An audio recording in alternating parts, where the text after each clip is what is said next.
Hi, and thanks for tuning into Street Life. I'm Natasha, and this is Season 1, Episode 3 of Rolling with RAQ. In this episode, I'll be recapping and discussing Power Book 3, Raising Kanan, Season 1, Episode 3, The Stickin' Mood. If you haven't seen the show as yet, I recommend going back and watching my preview episode as well as the episodes that came before. So, the third episode begins with the police raiding one of RAQ's corners, where Scrappy happens to be.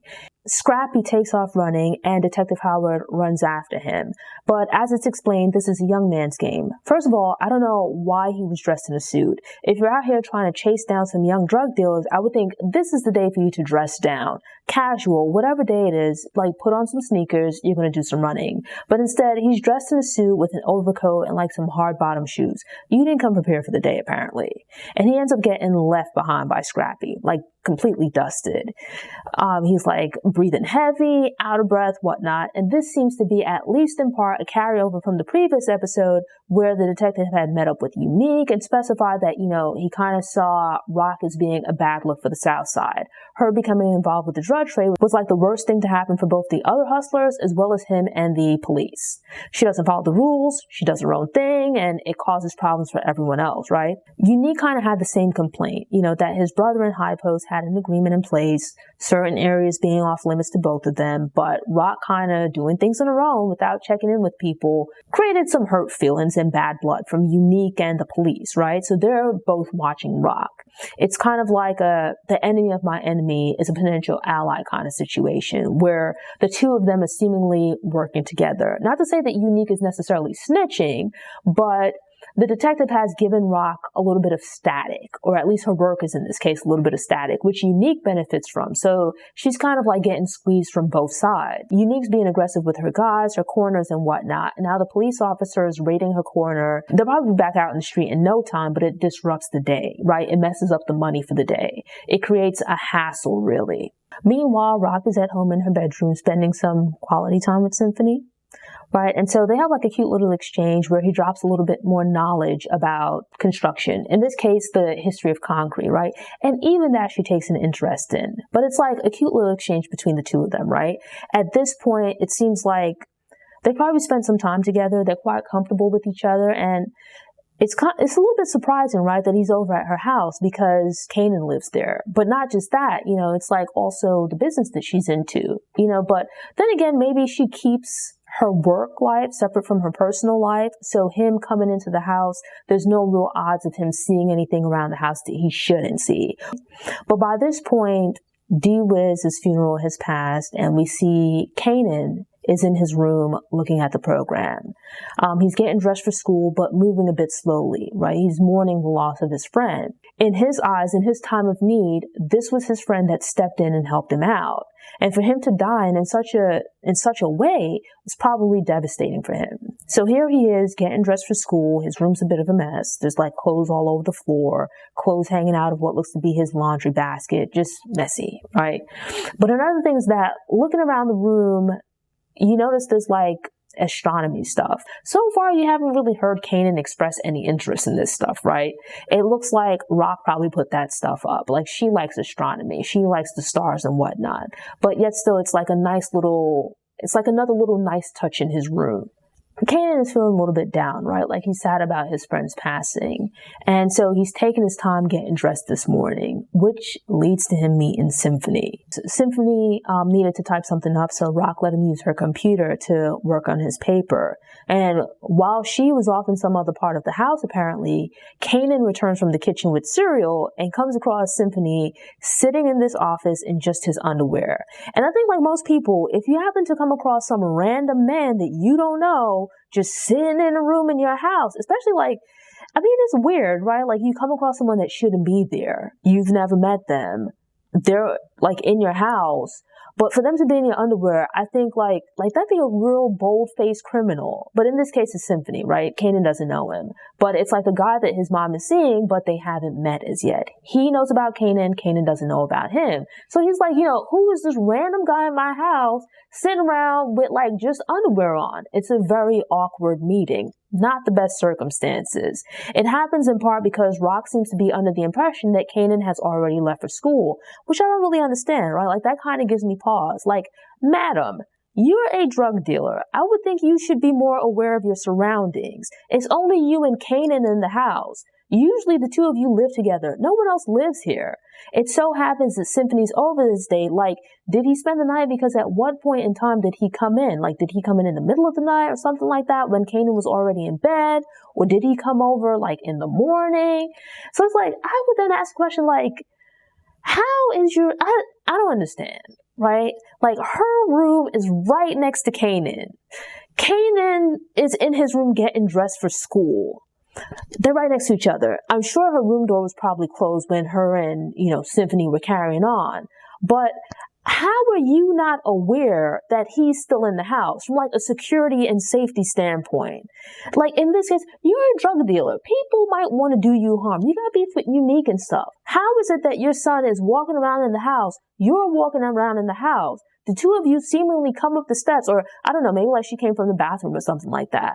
How is it that the two of you, even if you don't cross paths that morning, you don't realize that Kanan's still in the house? It's like, what if Unique or like one of his underlings happened to pop up? You wouldn't be aware that there was someone else in the house. How do you not know that he hasn't left for school as yet? So like that just kind of gave me some pause. It's like, ma'am, like tighten up. In watching the show the first time, I was kind of trying to figure out the floor plan, like where did this office come from? And there's like a bend in the hallway next to like the bedrooms. But I guess like, I don't know, man, because the setup of this house like confuses me, right? Because this office, when you look down the hallway from their rooms, you don't see an office there. But anyway, it's like, I don't know, because when you see them standing in their room and they're shooting down the hallway towards the step, you don't see the office there. So it's like, is this like that magic door in Harry Potter that like it appears when you need it? Because I don't understand the floor plan of this house. Kanan is probably aware that she's still at home, right? Like he's just heard someone moving around in the house and probably figured it was her, but wasn't expecting Symphony. But for her to not realize that Kanan is still there, you need to tighten up, get your security together, and be more aware of your surroundings. You sell drugs. Security should be paramount for you. I think Symphony was pretty on point in kind of diffusing the situation. Like I can understand, like RAQ kind of immediately takes off on Kanan. Like, why are you home? Don't worry about who he is. Why are you here? Symphony kind of talks reason to her, like, listen, it's awkward for him to meet me. Like keep in mind, I'm sitting here on a computer in the house. We've never met before. In my underwear, and this is how we're meeting for the first time. It feels a little bit icky. Like he's a teenage boy, you're his mom, and I'm sure he doesn't want to think about like that part of your life. And so it's like for him to meet this guy that you're dating in that way, it's awkward, and it's understandable that he might have this reaction to ask like, who are you and why are you here? But instead she kind of takes off on Kanan first, right? And with that, she's kind of rude to Symphony, and I didn't like it, right?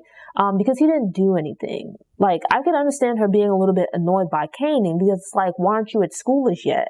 But I felt the way that she took off on Symphony, like, she spoke to him a little bit too sharply, and it was unnecessary. I guess it could have also been, like her, like kind of in her own way reacting to the awkwardness of the situation. Or at least I guess that's not her primary concern in the moment, right? Her thing is more, why is Kanan not at school? And it leads to the two of them having like this awkward conversation in the car where Kanan is kind of like, he's asking like, who's this guy? And since when you start letting guys sleep over at the house? Like she checks him because honestly, she's a grown woman. It is her house. She's an adult. She can kind of do whatever she wants, right? But I do find it telling that when Kanan questions her about Symphony being over at the house, like who's this guy that she's seeing and whatnot, she changes the subject by bringing up her getting a progress report from the school, right? It kind of launches into this renewed conversation about him needing to do well in school and blah, blah, blah, blah, blah. It's at that point that she notices that like he's upset about the death of his friend, right? Like he's mourning the loss of his friend, D-Wiz.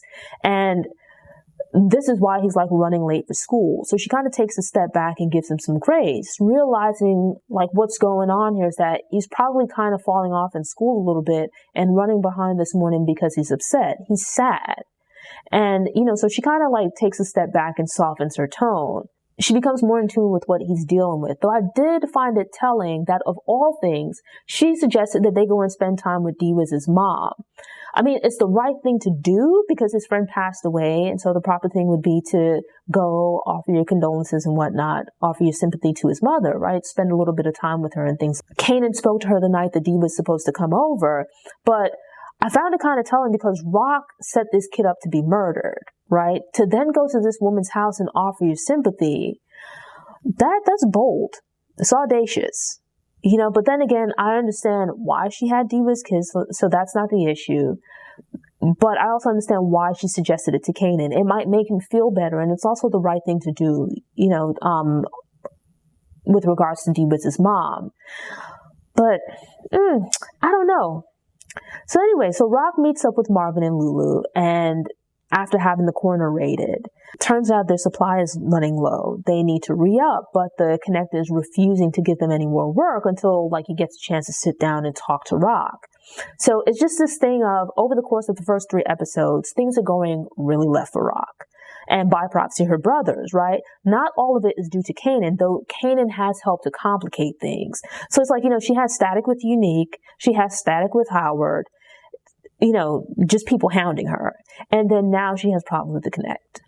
So she's kind of like taking assaults from all sides. They're running low on drugs. In addition to that, the corner has kind of been shut down for the day because everyone's rounded up. And it's just this thing where it's like, you know, she has the stash house that she's trying to set up, but it's going to take some time to get up and running. And so it's like, it's one of these things where it's like, you know, one thing goes wrong, 2 other things start falling apart as well. And so she's in this situation where it kind of feels like the walls are starting to close in, right? Where it's like you're kind of boxing off the back foot. She's having to defend what she has instead of moving forward or just simply progressing. The Connect, right? Like automatically, I didn't like this guy. Like he's sitting here with Nana. You know, she's got her hearing aids in. First of all, why are you conducting business here? That's number one.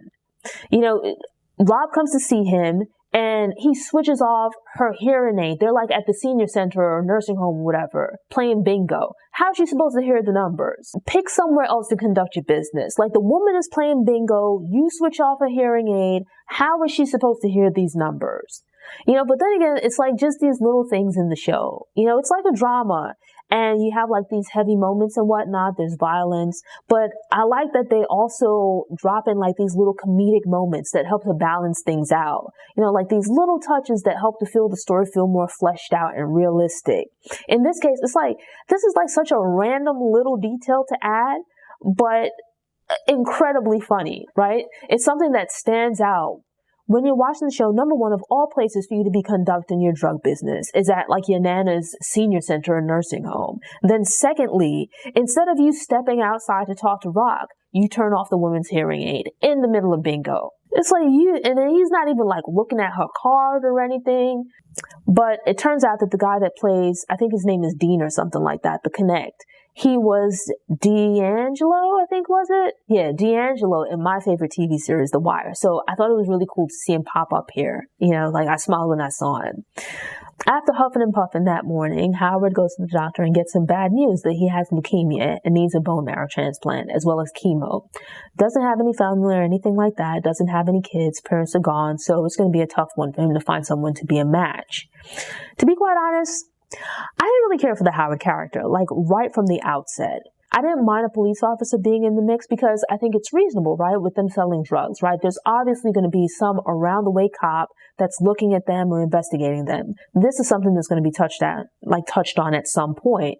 But just from the outset, just like Howard and the way he popped up on the scene, his interaction with RAQ just rubbed me the wrong way. I actually don't mind the lady cop.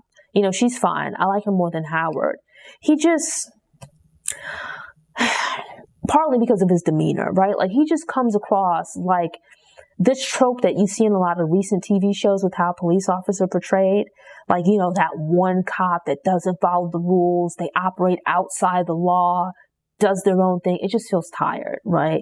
But there's a certain desperation to it. Like he gets this bad news and he kind of brushes it off with the doctor. She doesn't feel that he's taken it seriously enough. We don't know much about his background, but with the lady cop, he kind of questions her because she's been assigned to him. She's like a rookie. She comes from a family of cops who apparently he knows of, and he feels like she was dropped into this position and doesn't really belong. He kind of gives her some static, right? She seems to be genuine and is out here trying to do good work. I actually prefer her to him. Like, he just annoyed me. Knowing what Jukebox would become in the original Power series, I thought it was pretty interesting to see her here, as like this. Well, her and Kanan as well as these just two regular teenagers, and with her, unlike Kanan, she's doing everything possible to push his way into the business, into his mother's business. Jukebox, meanwhile, is trying as much as possible to stay away from all of that stuff. She mentioned at one point that her dad sells drugs and she tries to stay away from anything that he does. Instead, her storyline is being about her trying to figure out her identity. That she has Nicole, who starts out as her friend, that she sings with and things like that. This is someone that she can be with and express other parts of herself. Like, she's a talented singer, and this is someone that encourages her. Not to say that her family doesn't. Well, everyone except for Marvin, it becomes kind of obvious, not the stereotype, but you kind of pick up from the beginning that she might be a lesbian, or at least questioning her sexuality. But she's still young and is kind of figuring things out, right? She's a little bit uncomfortable with that aspect of her identity.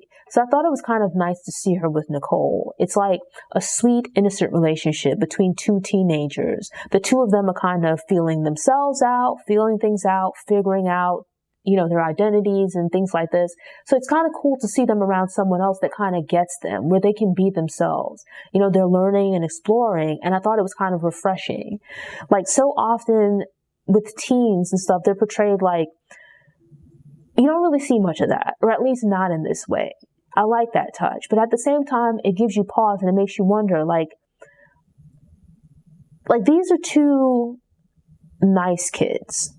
What is it that happened to them that put them so far off the right path? Kanan being Kanan, he's at like daycare and comes out of the stash house to talk to Davina. Stupid. Right? This alerts her to the fact that they're in there, that they're posted up in this house. He just has no sense at all. Like, he does the wrong things. Anyway, so they're out on the street talking about the rumor that D-Wiz shot Buck 20 and this is why he was killed and whatnot. The good thing is that now with D-Wiz being dead, like, people are paying less attention to Kanan, right? People pretty much got what they wanted. Buck's people got what they wanted, which was revenge. They wanted a body. But people are still talking. There's still potential for problems. And we see that, Davina is kind of struggling. Like, her mom is doing what she's doing.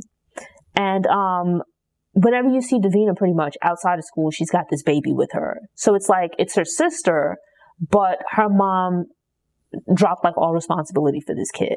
And here it is that she's responsible for this little girl, for her little sister. And it's kind of like she's missing out on her childhood in some sense. She has a lot of adult responsibilities. It's like she's out when Kanan sees her, she's out trying to sell some of her dad's tools to get money to buy her baby sister like some food and other supplies and stuff. Kanan is compassionate in that he sees that she's struggling and wants to do something about it, right? In part, this is because he likes this girl. Meanwhile, RAQ is dealing with the blowback from the raid, right? It's put her in an uncomfortable position with the Connect in that he feels that with the police watching her, she might be a potential liability. So he considers cutting her off. She reassures him that, she's working on righting the situation. It's just a speed bump. It's not a major issue. And with that, she reaches out to one of his workers to try to get some information, kind of bribes him to give her some info about Unique's re-up so that she can like hit him back. She takes a page out of Unique's playbook and feeds that information to Detective Howard, but he's kind of like playing both of them, right? Because here it is that he kind of rounds up the people from RAQ's corner, and he's essentially going to try to grab up Unique's drugs. So he's going back and forth between the two of them. They're doing what they're doing. He's trying to catch them. They're trying to get away. And it's just this constant back and forth. But it's like both sides are putting all of this effort into it, but they're not really going anywhere. So one of the people that RAQ's organization services is a guy by the name of Crown Camacho. He's like a record label owner, a hip hop label. And so Lulu stops by to drop off some drugs. And we find out that the Thomas's dad was like a musician. He used to play horn and would take Lou with him to the studio. So Lou knows his way around the studio, but in addition to that, he reads up on music magazines to keep track of what's going on. He knows his way around the studio. He asks questions of the engineer and whatnot. Just like different insights, things that you pick up along the way, not just about the characters themselves, because for Lulu at this point, we haven't really seen much of his personal life, right? We realized that he's seeing Famous's sister, but aside from that, not much else about his personal life. We really only see him when he's with some of the other characters. We see RAQ at home, Marvin at home as well, but not Lou, right? But this gives some insight as far as like his interests aside from the drug business. So there's a scene where Marvin and Kanan end up at Marvin's house together, right? Because Kanan and Jukebox switch keys sometimes. So Kanan comes walking into the house, which kind of catches Marvin off guard. He doesn't know about this arrangement. And it turns out that he also doesn't know how old Kanan is, which is kind of messed up because this is his only nephew, and he's only like a year younger than Marvin's daughter, Jukebox. Anyway, so he explains to Kanan that by the age of 15, he'd already been selling drugs for 5 years, which means that he started selling drugs at the age of 10. So one would ask the question, what exactly was going on in these kids' life or in their childhood? Like that Marvin was selling drugs at the age of 10. We see him and Kanan kind of interact with each other, right? First, it started off with RAQ having Marvin pick him up after school and take him to the stash house. In this case, Kanan now stops by the house and he has Jukebox keys. He finds Marvin going through Jukebox's room, and Marvin takes the keys from him, right? Pretty much it's fine for him to come over, I guess, but like one of them needs to be home and he can't just be walking in and out. That's not to say that he doesn't care about Kanan, but he's like very gruff with him. Right, Kanan propositions him that if he gives him some of the drugs to sell, that he'll in exchange put in a good word with RAQ. Now, this is to tell you that Marvin doesn't really think straight. Number one, if RAQ has already said that she does not want Kanan anywhere near the streets, that she puts him in the stash house to keep him away from everything, why would you think that she'd be talking to Kanan about her business? You're already in a bad position with her. Your solution is to join forces with her son and have him appeal to her on your behalf. It just indicates that Marvin doesn't think very well. And it's like, if you were trying to get into her good graces, you want her to trust you more, you're starting off on the wrong foot if her son is encouraging you to do something that you're going to have to keep from RAQ. If she says that she does not want him out on the street, she wants him far removed from all this drug dealing and stuff, why would you then in turn try to gain her trust by going behind her back? It just tells you that Marvin doesn't think straight. And Kanan is also a fool. The two of them joining forces is a terrible combination. It's like Marvin was messing up on his own, Kanan was messing up on his own, and they've joined together to be like the super friends of just messing stuff up. It's a terrible combination. It's like, supposing someone tries to rob Kanan and he gets arrested or something like that. Like, what do you want to tell RAQ? Marvin tells him, like, you're going to buy the drugs at such and such price from me. And he's like, oh, I'm not looking to buy drugs. I want to sell them. It's like stupid. You got to buy the drugs to sell them. If you don't buy it from someone, listen, this then gives way to a more intimate scene between RAQ and Jukebox. It's completely different, right? She walks into the house and kind of catches RAQ off guard, who at the time is like looking at the program from D-Wiz's funeral. She picks up the program and you kind of see like she takes a deep breath. She's not happy about him being murdered. Like she has some regrets about it. It's what had to be done, but under different circumstances, there's no way that she would have chosen this. But it was pretty much him or Kanan, and Kanan being her son, she's going to choose him. So Jukebox walks into the house, and unlike with Marvin, it's no big deal. She welcomes her to stop by any time. This is probably the first time that the two of them have hanged out and spoken to each other in seemingly some time. And for us, seeing it, this is the first time we're seeing it, right? But they used to be so close, and now she's not seeing so much of her, right? Like something's been keeping her away. And she guesses correctly that someone has been keeping Jukebox away. Well, she doesn't really reply, but she smiles and looks a little bit embarrassed about it, right? But RAQ turns around and reassures her, like, don't worry, it's fine. It's not anything to be ashamed of. You should be happy. And I'm happy that if you're seeing someone and you're happy with them, I think that's a great thing. And in that moment, RAQ then, I guess it's like a bonding thing, explains to Jukebox that she's also seeing someone, referring in this case to Symphony. She recognizes that Jukebox is a person, that she's seeing and that she's happy, she's in love and stuff like that. She encourages it. It's like puppy love. You might call it puppy love or whatever, but she encourages it. And, encourages Jukebox to enjoy the experience. Like, it's perfectly natural for her to want to be happy, to want to be with someone. Like, if this person makes her happy, then she should be happy. Like, don't shy away from that. Be open to love and being in love, being loved by someone and loving someone in return. And surely it's like a kind of bonding experience in that she shares her own experience, right? And also that she's seeing someone that makes her smile, much in the same way that this person that Jukebox is seeing makes her smile. Right? It's kind of ironic because she has this conversation with Jukebox. Like, she doesn't mention Symphony by name or anything like that. But take into consideration that earlier in the episode, Kanan met Symphony for the first time. And up to that point, it doesn't sound like RAQ mentioned anything about her dating someone, let alone that things have progressed to the point where it's like, whether or not she thought Kanan was at home, that she's allowing this guy to come over to the house. It sounds like even if she might have been dating people in the past, that she didn't really let them sleep over. Like, she never really let anyone come into their space like that, which kind of probably threw Kanan off, right? Like, here it is that she told Kanan absolutely nothing about her dating Symphony, that she's seeing this guy. He kind of has to figure things out and then ends up bumping into Symphony. And that's how he finds out that his mom is seeing this guy.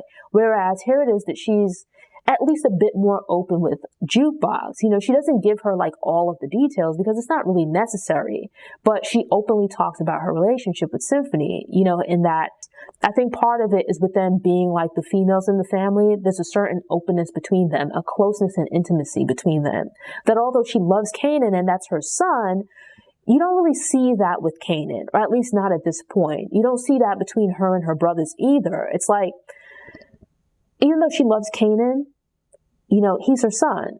He's a boy, and the dynamic is different. She's close and has an intimate relationship with Jukebox that's on a different level, or is different from the relationship that she has even with Kanan. Like, she's certainly not telling, like, neither one of them trusts Marvin with their business, right? Because it's like Jukebox doesn't mind RAQ knowing that she's seeing someone, but then begs her not to tell Marvin. And RAQ, in turn, reassures Jukebox that she doesn't have to worry about her, like, telling Marvin, because she doesn't even trust him with her business. So going back to this point, that early in the episode, when Marvin showed up at the club and was questioning Symphony, and I thought in this scene in particular that Patina Miller, who's portraying RAQ, was incredibly beautiful, right? Like, the hair was just perfect, the eyebrows, everything just looked perfect. Jukebox was cute as well, but like RAQ looked like the fourth member of SWV here. And it kind of gives you some insight into RAQ's psyche, where it's like, I can be out here and, I'm playing rough and tumble with the guys and stuff, selling drugs and carrying on out here. And sure, I'm a mom to Kanan, but, I want to love and be loved at the same time. It's like she wants to be a fully fledged human being. Anyway, cut from them to RAQ and Symphony. And we find that in the middle of the day, RAQ is taking time away from her business and her busy schedule, apparently to get the business from Symphony. And so never mind their disagreement early on in the episode, or at least on her part, because Symphony seemed fine. He was compassionate and understanding towards Kanan, whereas she was the one with the attitude problem. Because here it is that they're spending time together, doing what they do, I guess. But in this exchange, you get a little bit more insight into their relationship, right? As far as them spending time together, I want to know how RAQ found the time to get away and see Symphony, right? Because here it is that she's got all this stuff going on, yet in the middle of that, she takes a break from her day to go and spend time with him. But it leads to a pretty insightful conversation between them. Obviously, they're physically attracted to each other, right? And you get the sense that RAQ is also attracted to this obviously intelligent guy, right? He's a nice package. He's handsome, he's intelligent, he's nice, a lot of qualities that would be attractive to a lot of women. But Symphony kind of broaches the topic, like, sure, they enjoy each other physically, but they seem to be spending time with each other aside from that as well, right? At least thus far, we haven't seen much of it beyond like their 2 dates. But this leads to Symphony kind of questioning, like, what exactly is going on here? Where do you see things going? And so because he mentioned in their first date that, he's pretty sure that he's not like the kind of guy she usually dates, meaning like, I'm assuming street guys, right? He's nerdy. He talks about concrete, urban planning. He seems to be a little bit shocked. Maybe not shocked, but surprised, that she takes an interest in it, that she takes an interest in him. And I think on the flip side as well, we see them discuss it here. RAQ kind of questions as well what it is that he sees in her that he likes, right? And so Symphony's an incredibly normal guy, or at least thus far we don't know much about him, but he seems normal. He's not involved in the street life. He's living a normal life. He's graduated from college. He's now in grad school. He's passionately interested in urban planning, construction, all that kind of stuff, history and whatnot. RAQ finds him fascinating. She asks him questions about it, takes an interest in it. As she explains, his normalcy is refreshing to her. She doesn't fully explain to him, but we can see what's going on in her life, right? That she has a lot of stress in her life where it's like, she chain smokes like a chimney, right? Number one, her life seems to be incredibly stressful, right? Like the business side of things with like the walls closing in on her. She's got static from the police, her connect, her rival, unique, all this kind of stuff. Her business life makes her life very complex. Then there's her family. She has to manage Marvin and his nonsense, and now she's also having to manage Kanan and his burgeoning nonsense as well. So it's like her life is very complicated. It's also very dangerous. Whereas with Symphony, it's like, it seems like she can get away with him. She can kick back, be normal, not have to take a kind of break from all of that stuff, right? He's so unlike her life. Her life is so different that spending time with him offers her like just a break from her own life. Whatever stress and problems, things like that she might have going on, she can forget about it for whatever brief amount of time she's with Symphony. And I think that for most people, that can be an incredibly attractive thing. Someone that you look forward to spending time with because they have no drama. If you have a lot of drama and whatnot going on in your life, a person whose presence brings some kind of calm to it or offers a haven from like the craziness of your life, I think most people would jump at the opportunity for that. On the flip side, she then asks Symphony, like she regards him being as like a vacation from her life. It offers a brief opportunity for her to just be a regular woman dating a guy that she likes. And she enjoys the normalcy that comes with that. Of them going on dates, talking, stuff like that, being intimate with each other and whatnot, for her to just take a break and be normal for a second. But on the flip side of it, she then turns around and, asks Symphony, knowing what he knows about her, she's like a single mom with a kid who's a teenager, so he might be a potential problem. He doesn't know the details of her business, but he knows that she sells drugs. And it's like with with just those two things, a lot of people would turn and go the other way. So the question is, what is it about RAQ that attracts Symphony? And so he explains that he knows that she's been through some things in life. He knows her life is complicated and he understands that. He gets it. He's not scared of it. He's not running away from it. It feels familiar to him, which would then beg the question of, if Symphony is not put off by this stuff and, he's not turning tail and running, like it seems a lot of other guys would, and as RAQ explains, seemingly other guys have, or at least they've just avoided dealing with her, one would have to ask the question, well, what exactly has Symphony's life been like up to this point if he's not put off by any of this stuff? Though I do find it telling that even in the midst of all of this, like after they have a conversation, RAQ appreciates his response. He explains that he finds her attractive, and these different qualities, this strength about her to be attractive, right?